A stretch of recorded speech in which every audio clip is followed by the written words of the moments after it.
नमस्कार। आप कोरोना काल में घर पे होंगे, स्वस्थ होंगे, सुरक्षित होंगे, अच्छी तरह पढ़ रहे होंगे, मैं आशा करता हूँ। और आज हम खेल खेल में विज्ञान सीखते हैं। मेरा पहला प्रश्न आपका कि आपको विद्यालय में जब घंटी लगती है यानी पीरियड लगता है तो आपको सूचना कैसे मिलती है? विद्यालय लगने की सूचना किस तरह लगती है? छुट्टी होने की सूचना कैसे लगती है?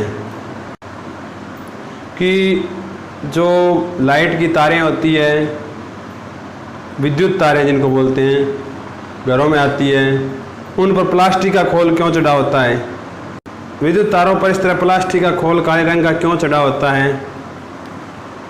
ये जिस तरह आपको डंडी दिख रही है, ये दिख रहा है, पेचकस दिख रहा है, पेचकस की जो आपका जो हैंडल होता है वो प्लास्टिक का क्यों होता है? बाकी जो हिस्सा होता है वो लोहे का होता है। इसी तरह आपके घर में जो चाय बनाते हो वो पतीला होता है, वो भी प्लास्टिक का या लकड़ी का हैंडल का बना होता है। ऐसा क्यों होता है? इस तरह आपकी प्रयोगशाला में जो टेस्ट ट्यूब होल्डर का हैंडल होता है वो भी आपका लकड़ी का बना होता है, आप देख रहे हो। ऐसा क्यों होता है?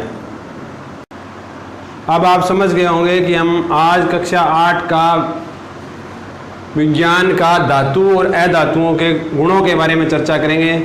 सबसे पहले धातुओं और अधातुओं के भौतिक गुणों के बारे में चर्चा करेंगे। धातु और अधातुओं के भौतिक गुण और रासायनिक गुण दो प्रकार के गुण होते हैं। भौतिक गुण क्या होता है कि किसी वस्तु को देखकर, पीटकर, विद्युत धारा गुजार कर, ताड़ कर कठोरता से पता लगाया जाता है कि धातु है या अधातु है।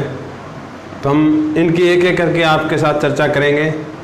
पहले ये मैंने ट्री डायग्राम बनाया आपके लिए धातु अधातु का। धातु अधातु के भौतिक गुण, भाई इन गुणों से पता लगेगा कि अगर चमकती है तो वो धातु है या नहीं है। आपको एग्जाम्पल पेश करेंगे। धात वर्ध्यता, निनाद, विद्युत ऊष्मा का चालन, तन्यता, कठोरता। ये होने के बाद में हम क्या करेंगे, आगे रासायनिक गुणों पर चर्चा करेंगे। रासायनिक गुणों में ये बताएंगे कि वायु से क्रिया क्या करने पर, जल से क्रिया करने पर, अम्लों से क्रिया करने पर, क्षारकों से क्रिया करने पर धातुएं क्या बनाती है और अधातुएं क्या बनाती है। तो सबसे पहले जो हम भौतिक गुणों के बारे में चर्चा कर रहे हैं। मैं आपको बता रहा हूँ, धातुएं हैं वो देखने पर सभी धातुएं लगभग चमकती है। जिस तरह आपको मैंने चांदी की एल्युमिनियम फॉइल ले रखी है। एल्युमिनियम फॉइल देखो जो रोटी लपेटने काम आती है, कितनी चमक रही है आपके सामने। यानी धातुएं, शुद्ध धातुएं लगभग चमकती है। आघात वर्ध्यता, आघात में चोट करने पर ये बढ़ जाती। जिस तरह मैंने यहाँ देखो आपको ये एक एल्युमिनियम की वायर ली थी और एक ये लिया था मैंने तांबे की वायर, और मैंने इनको पीटा था। एल्युमिनियम की वायर पीटने पर ये देखो बढ़कर ऐसे हो जाती है। मैं थोड़ी देर में आपको एक्सपेरिमेंटली भी करके दिखाऊंगा। और इसी तरह तांबे की वायर थी, वो उसको मैंने पीटा तो उसका भी रंग देखो इस, यानी एक चोट करने पर ये अपना आकार बढ़ा लेती है। अधातुएं ऐसा नहीं करती। निनाद, अगला मैंने बताया निनाद यानी रिंगिंग टोन।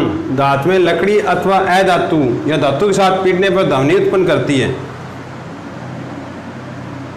धातु के साथ पीटने ध्वनि उत्पन्न करती है। जैसे विद्यालय की घंटी, आपके विद्यालय की घंटी है, वो ऐसे रोज बजाते हैं, छुट्टी होती है तो आप देखते हो। लकड़ी से पीटोगे तो भी ध्वनि उत्पन्न करती है।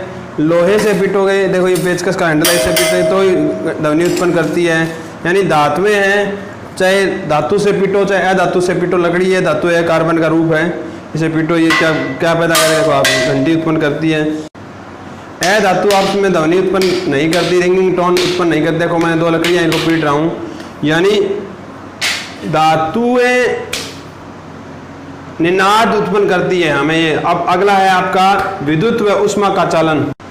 धातुएं विद्युत ऊष्मा को अपने अंदर से गुजरने देती है, अधातुएं नहीं करती। इस तरह ये धातुएं तन्यता, धातुएं तन्य होती है, अर्थात खींच कर तारें बनाई जा सकती है। देखो मेरे हाथ में तार है, इसको खींच कर, एल्युमिनियम की तार, इसको आप लंबा कर सकते हैं अगर आपके पास कोई मशीन हो खींचने की।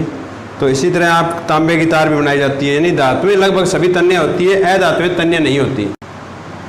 धातुएं हैं वो कठोर होती है, अधातुएं नहीं होती।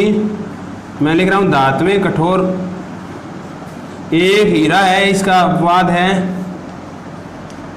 हीरा है धातु है परंतु फिर भी कठोर है, सबसे कठोर वस्तु है हीरा। कार्बन का प्रूफ है, कार्बन एक अधातु है। तो धातुएं कठोर होती है, तो यानी इनसे आपस जो लोहे का सामान बनाते हैं, कुल्हाड़ी है, फावड़ा है, ये सभी चीज़ें इसकी कठोरता और आघातवर्ध्यता के कारण बनाते हैं।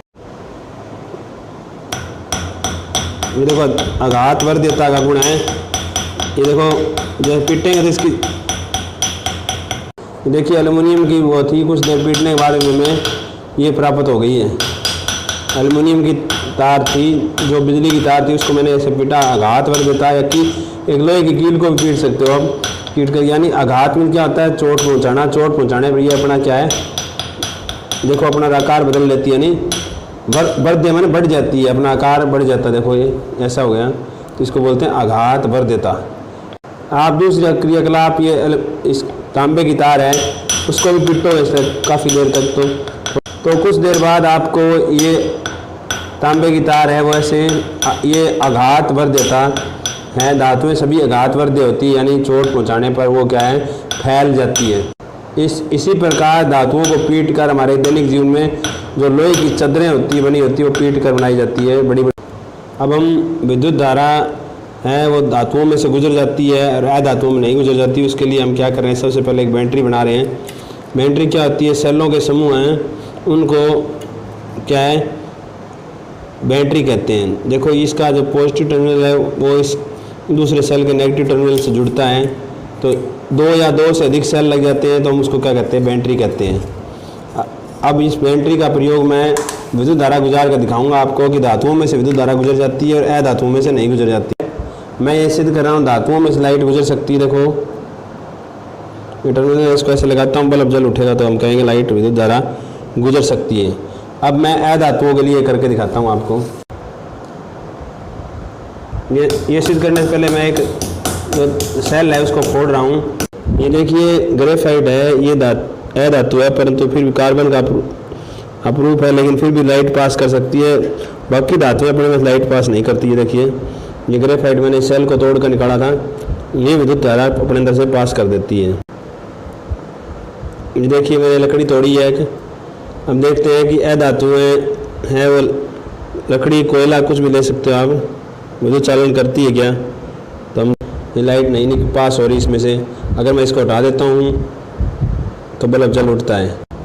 ये देखिए अधातुएं आघातवर्ध्य नहीं होती, पीटने और फैलती नहीं। देखो छिटक कर टूट जाती है। देखो अलग अलग टुकड़े हो गए इसके। मैंने सेल है इसके अंदर से निकाली है रोड, और उसको मैं पेंड पीटा तो देखो ये कैसी होगी, भंगुर होती है, यानी टूट जाती है लेकिन फैलती नहीं है। जब धातुएं फैल जाती है पीटने पर। अभी हमने धातुओं के भौतिक गुणों के बारे में पढ़ा है। चमकना है, आघातवर्ध्यता है, निनाद है, विद्युत ऊष्मा का चालन है, तन्यता है, कठोरता। यानी भौतिक गुणों में ये सभी गुण धातुओं में पाए जाते हैं, अधातुओं में नहीं पाए जाते ये गुण। तो इससे हमें धातुओं की पहचान हो सकती है। भौतिक गुण क्या हो गए, यानी चमकने से, आघातवर्ध्यता से, विद्युत चालन से हम धातुओं का पता लगा सकते हैं कि वो धातुएं हैं। धातुओं के रासायनिक गुणों में अधातुओं और धातुओं के रासायनिक गुणों में अंतर अब चर्चा कर रहे हैं कि धातुएं सबसे पहले वायु से क्रिया करके क्या बनाती है। वायु, ये अभी एक्सपेरिमेंट हम करेंगे। वायु से क्रिया करके ऑक्साइड बनाती है जो क्षारीय प्रवृत्ति के होते हैं। ऑक्साइड क्या होता है, जिस तरह आपने लोहे की चादर है उस पर जंग लगा हुआ देखा होगा आपने, ये ऑक्साइड है। ये जो है जल और नमी से क्रिया करके, और जो लोहा है वो क्या बनाता है, लोहा क्रिया करके ऑक्सीजन से और पानी से Fe2O3 XH2O, ये जंग है, ये जंग बनाता है। अब इस जंग की प्रवृत्ति हम थोड़ी देर में पता करेंगे कि अधातुएं वायु से क्रिया करके ऑक्साइड बनाती है जो अम्लीय प्रवृत्ति के होते हैं। ये नीले लिटमस पत्र को लाल कर देते हैं। तो ये सल्फर के साथ हम क्रिया करके दिखाएंगे। सल्फर ऑक्सीजन से क्रिया करेगी, सल्फर डाइऑक्साइड गैस बनेगी, और सल्फर डाइऑक्साइड गैस को हम क्या करेंगे, पानी में घोलेंगे, तो ये बनेगा आपका सल्फ्यूरस अम्ल H2SO3। अब ये दोनों एक्सपेरिमेंट हम करने जा रहे हैं। सबसे पहले मैं लोहे के साथ और एल्युमिनियम और मैग्नीशियम रिबन जिसको फुलझड़ी बोलते हैं उनके ऑक्साइड बनाऊंगा, हवा में जलाऊंगा उनको। अभी हम करते हैं एक्सपेरिमेंट और उसकी प्रवृत्ति पता करेंगे। उस यानी उसको लाल, वो जो ऑक्साइड है इसका पानी में भिगो कर हम क्या करेंगे, लाल लिटमस पत्थर उसमें डाल के देखेंगे नीला होता है क्या, ये हम एक्सपेरिमेंट करेंगे। उसके बाद हम अधातुओं में हम क्या करेंगे कि सल्फ़र है उसको हम जलाएंगे, सल्फ़र डाइऑक्साइड बनेगी। सल्फ़र डाइऑक्साइड को पानी में घोल के सल्फ्यूरस अम्ल बनेगा और उसको हम जो है नीले लिटमस पत्थर में डुबोएंगे। उस सल्फ्यूरस अम्ल के अंदर नीले लिटमस पत्थर को डुबोएंगे, लाल हो जाएगा तो हमारा जो है रासायनिक अभिक्रिया, वायु से क्रिया है वो समझ में आ जाएगी आपको। तो हम अब करने जा रहे हैं धातुएं और अधातुएं। इन लोहे का ऑक्साइड है वो, इसको रगड़ कर देखो, इस तरह ये जंग है, इसको उतार रहा हूँ इसके ऊपर। इस जंग को मैं इस टेस्ट ट्यूब में डालूंगा और इसको हिलाऊंगा। देखो इसमें, ये देखो, ये देखो, ये जंग को मैंने इसमें टेस्ट ट्यूब में डाला और हिलाया तो कैसा रंग हो गया इसका, देखो। अब इसका मैं परीक्षण करने जा रहा हूँ ड्रॉपर की सहायता से। मैंने इसको ऐसे हिला के और ड्रॉपर की सहायता से मैं इसको बोलते हैं वाच गिलास, वाच गिलास में डाला। और अब मैं क्या करूँगा, इसको लाल लिटमस पत्थर पड़े मेरे पास, ये देखो, ये होते हैं लाल लिटमस पत्थर, मैं इसमें डालता हूँ। अगर इसका रंग नीला हो जाता है तो इसकी जो है जो हमारा लोहे से हमने जंग उतारा था वो क्या होगा, अक्षारीय प्रवृत्ति का। देखो मैंने डाला, ये कागज़ लाल था, ये क्या हो गया, नीला हो गया। इससे सिद्ध होता है कि जो धातुएं हैं वो ऑक्साइड बनाती है वो क्या होते हैं, क्षारीय प्रवृत्ति के होते हैं। ये ऑक्साइड बना कैसे था, वायुमंडल की हवा और पानी की जो है लोहे से क्रिया होके और बना था। एक और एक्सपेरिमेंट साइड का, धातु के ऑक्साइड का, अभी आपको अब मैग्नीशियम रिबन को मैं जला रहा हूँ और मैग्नीशियम ऑक्साइड बनेगा, उसको मैं टेस्ट करूँगा भाई ये बनेगा। ये देखो, ये आपके देखा होगा, ये जो जल रहा है ये क्या मैग्नीशियम ऑक्साइड बन रहा है। जो फुलझड़ी है आपके होली दिवाली को आप जलाते हो वो ये सेम मैग्नीशियम रिबन है ये। अब देखो मैंने इतना ये तैयार कर लिया आपके लिए, मैग्नीशियम रिबन है, ये मैग्नीशियम ऑक्साइड है। अब मैं इसको क्या करूँगा, सबसे पहले इस मैग्नीशियम जो ऑक्साइड है इसको मैं वॉच गिलास में डालूँगा। हाथ से नहीं छूना है, गर्म है ये।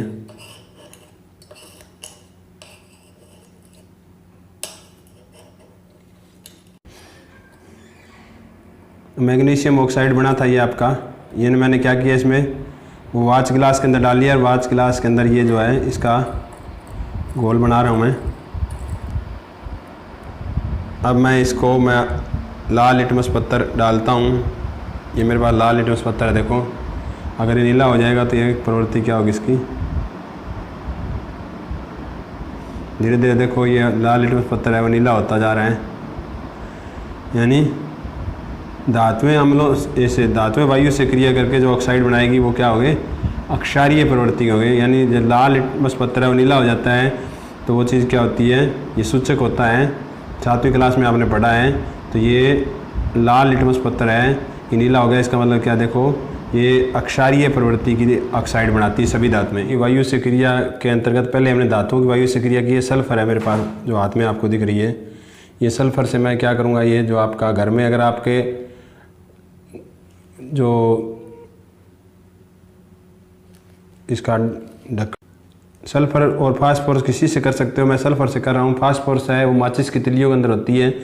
अब मैं इसका दहन करूँगा सल्फर का, तो इसको गर्म और फिर उसको पानी में घोलूँगा, जो धुआं निकलेगा उसको, और फिर उसकी प्रकृति की जांच करूँगा कि उसकी प्रकृति क्षारीय है या अम्लीय है। यह लिटमस पत्थर पर में डुबो कर बाद के अंदर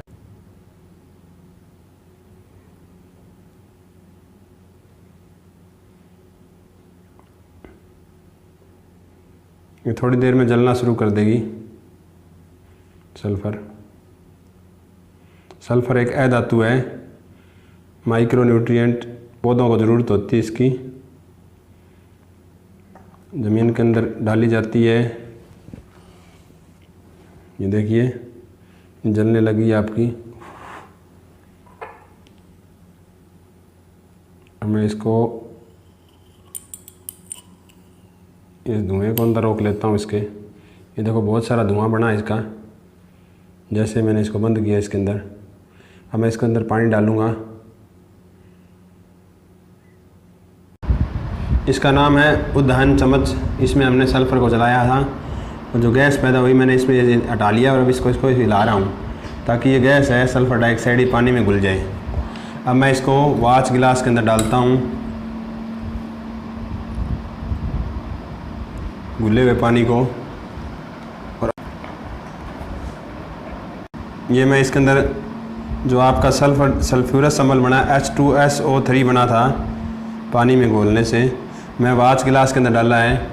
अब मैं वाच गिलास में अपना जो नीला लिटमस पत्थर अगर लाल हो जाएगा तो इसकी प्रवृत्ति क्या होगी, ये देखिए ये नीला लिटमस पत्थर क्या हो गया, लाल हो गया। अगर नीला लाल हो जाता है तो अम्लीय प्रवृत्ति के होंगे, यानी ऐ धातुएं हैं वो वायु से क्रिया करके अम्लीय प्रवृत्ति के जो है ऑक्साइड बनाती है। लिटमस पत्थर है, एक लाल लिटमस पत्थर है, दोनों मैं इसमें डुबो रहा हूँ। देखो किस में परिवर्तन हो रहा है, आप देखोगे। अब देखो धीरे धीरे नीले लिटमस पत्थर है वो लाल हो रहा है, लाल लिटमस पत्थर पर कोई प्रभाव नहीं पड़ रहा है। इसका मतलब ये हुआ कि ऐ धातुएं यानी सल्फ़र है, फास्फोरस है, कार्बन है, जो ऑक्साइड बनाएगी या कार्बोनिक एसिड बनाएगी, सल्फ्यूरस एसिड बनाएगी, वो अम्लीय प्रवृत्ति के होंगे। अब धातुओं और ऐ धातुओं में वायु से क्रिया के बाद में हम जल से क्रिया पर चर्चा करने जा रहे हैं। जल से क्रिया, धातुएं जल से अभिक्रिया बहुत तीव्र गति से करती है। जिस तरह आपको दिखाया था कि जंग बनता है वो जल विक्रिया करता है। अभी हम थोड़ी देर में आपको सोडियम से क्रिया, जल में आग पकड़ लेती है, सोडियम धातु है। सभी धातुएं हैं, कठोर होती है, इसके साथ साथ सोडियम है और पोटेशियम है, उनको चाकू से काट सकते हैं, ये नरम होती हैं। तो ये थी धातुओं से क्रिया, तीव्र गति से क्रिया करके धातुओं जो है हाइड्रोक्साइड बनाती है, जिस तरह सोडियम बनाती है सोडियम हाइड्रोक्साइड। कैसे देखो, सोडियम Na वाटर पानी से क्रिया करती है और क्या बनाएगी, सोडियम हाइड्रोक्साइड NaOH। और जिस तरह से पता लग रहा है ये हाइड्रोक्साइड या क्षारीय प्रवृत्ति के होते हैं, हम इनकी जांच भी करेंगे। अब इसके बाद में ऐ धातुएं हैं जल से अभिक्रिया नहीं करती, कुछ ऐ धातुएं बहुत क्रियाशील होती है, उनको जल में रखा जाता है। जैसे फास्फोरस, फास्फोरस दो प्रकार का होता है, माचिस बनाने का काम आता है, एक तो एक लाल फास्फोरस, एक सफ़ेद फास्फोरस। तो ये फास्फोरस होता है, इसमें कुछ रसायन मिले होते हैं, आपकी माचिस की तिल्ली में नहीं, तो ये हवा में तो आग पकड़ लेता है, तो इसको जल में रखा जाता है। और धातुएं हैं वो जल से अभिक्रिया बहुत तेज गति से करती है। अभी हम सोडियम की जल से क्रिया करना सिखा रहे हैं अभी आपको। ये देखिए सोडियम मेटल कैसी होती है, ध्यान से देख लीजिए। सोडियम मेटल है, इसको मैं क्या करूँगा, अभी जल में डालूंगा। ये बीकर, आधा जल का बीकर भर के रख लीजिए। और वैसे तो इसको हाथ से टच नहीं करना होता, देखिए। और इसको रुई के अंदर डाल लीजिए सोडियम मेटल को। ये रुई है आपकी, और इसको चारों तरफ अच्छी तरह लपेट लीजिए। इसका क्या कर रहा हूँ मैं, अब इसकी जल से अभिक्रिया दिखाने के लिए आपको इसके एक्सपेरिमेंट करवा रहा हूँ कि जल से किस तरह अभिक्रिया करेगा। देखो ये मैं इसको वापस इसके अंदर डाल देता हूँ। सोडियम मेटल इस बोतल के अंदर है मेरे पास, मैं इसको उठाकर अब इस बीकर के अंदर डाल रहा हूँ। अब देखो थोड़ी देर में इसमें विक्रिया शुरू होनी है। ये देखिए आग पकड़ लेता है सोडियम मेटल किस तरह।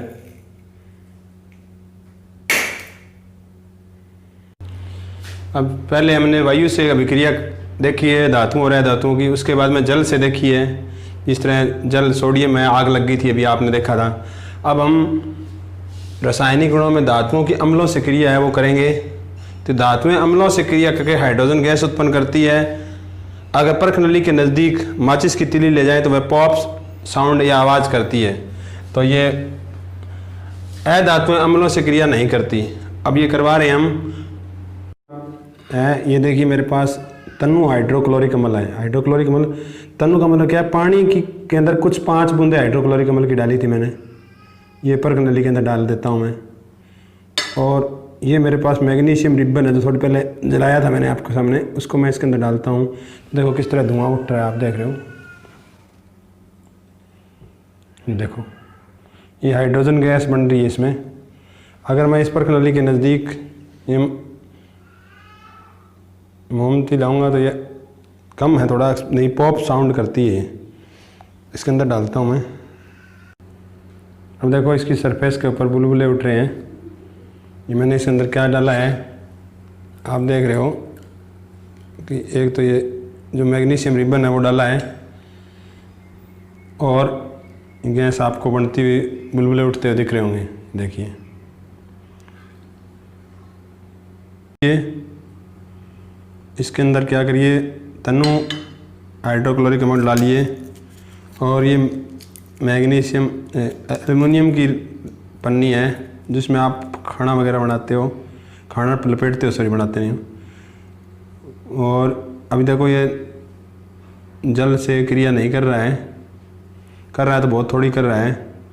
अब मैं इसको जैसे ही इसको गर्म करूँगा ये तेज़ी से अभिक्रिया करना शुरू कर देगा। तो कुछ धातुएं गर्म जल के साथ क्रिया करती है, कुछ गर्म होने पर अम्लों के साथ क्रिया करती है, कुछ धातुएं।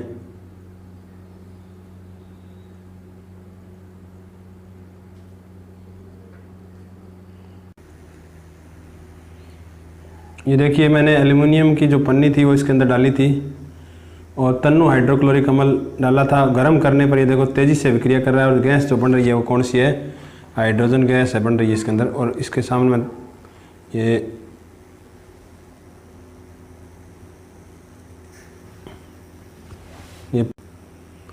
देखिए तेज़ी से विक्रिया हो रही है।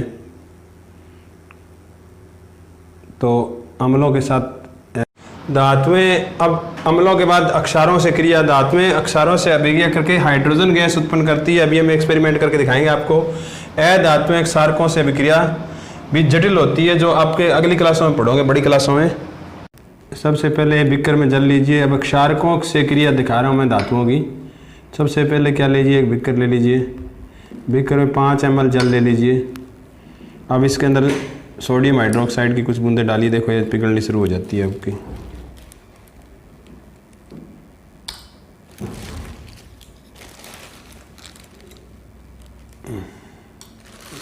अब मैं इसमें अंदर एल्युमिनियम की फॉइल है उसको डुबाऊंगा। जैसे घुल जाएगा, मैं इसके अंदर एल्युमिनियम की फॉइल है, एल्युमिनियम की पन्नी है, उसको डाल रहा हूँ, और देखते हैं क्या अभिक्रिया होती है थोड़ी देर में। ये देखो कैसी आवाज़ करते हुए और तेज़ी से हाइड्रोजन गैस निकल रही है। अगर मैं इसकी माचिस की गर्म हो गया बिकर, मैं इसको नीचे रख रहा हूँ तो ये देखिए सारी एल्युमिनियम फॉइल है वो इसके अंदर पिघल गई है, और ये जो गैस पैदा हुई है हाइड्रोजन गैस पैदा हुई है। धातुओं की जो है क्षारों से क्रिया है बहुत ही जटिल होती है, वो बड़ी क्लासों में आप पढ़ोगे। आप और भी पिघाड़ सकते हो इसके अंदर। देखो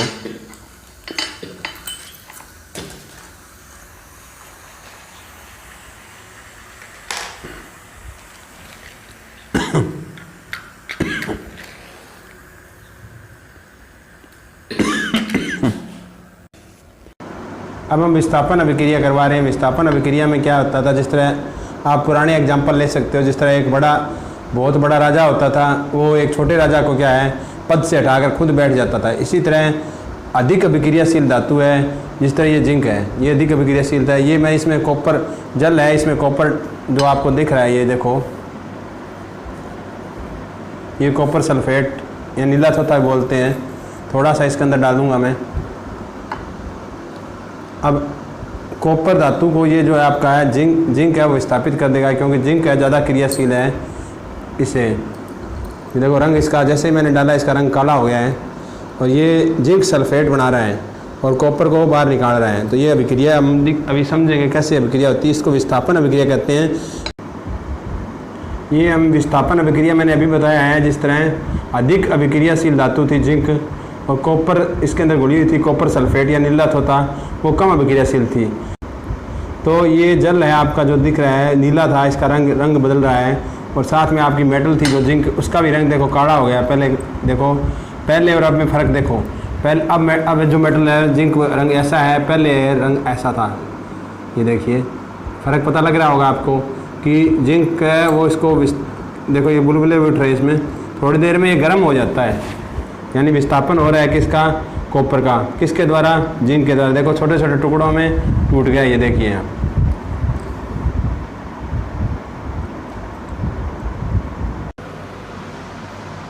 अब हम करवा रहे हैं विस्थापन अभिक्रिया। एक अधिक अभिक्रियाशील धातु द्वारा दूसरी कम अभिक्रियाशील धातु को घोल से विस्थापित करना विस्थापन अभिक्रिया कहलाती है, यानी हटा देना। जिस तरह कॉपर सल्फेट मैंने कहा था नीला होता, SO4 एक्वा माने पानी में घुला हुआ था। मैंने जिंक धातु डाली सॉलिड, एस मीन सॉलिड होती है, ठोस अवस्था में थी। जो क्रिया की उसने जिंक सल्फेट यानी जिंक सल्फेट बनाया एक्वा पानी में घुलकर, और क्या कॉपर है वो विस्थापित हो गया, कॉपर है नीचे जमा होने लग गया।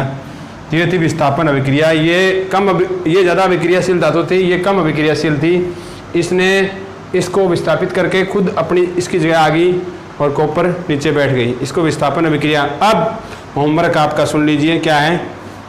हमारे दैनिक जीवन में कुछ मैं धातुओं के उपयोग आपको बता चुका हूँ, कुछ के धातुएं हैं, क्या क्या उपयोग है हमारे दैनिक जीवन में बताना है, आपको लिखना है। और अधातुओं के क्या प्रयोग, ये है उर्वरकों के रूप में, जिस तरह आपको सल्फर मैंने बताया था। इसके अलावा आप 10 उपयोग धातुओं के, 10 उपयोग अधातुओं के अपनी नोटबुक में लिखोगे।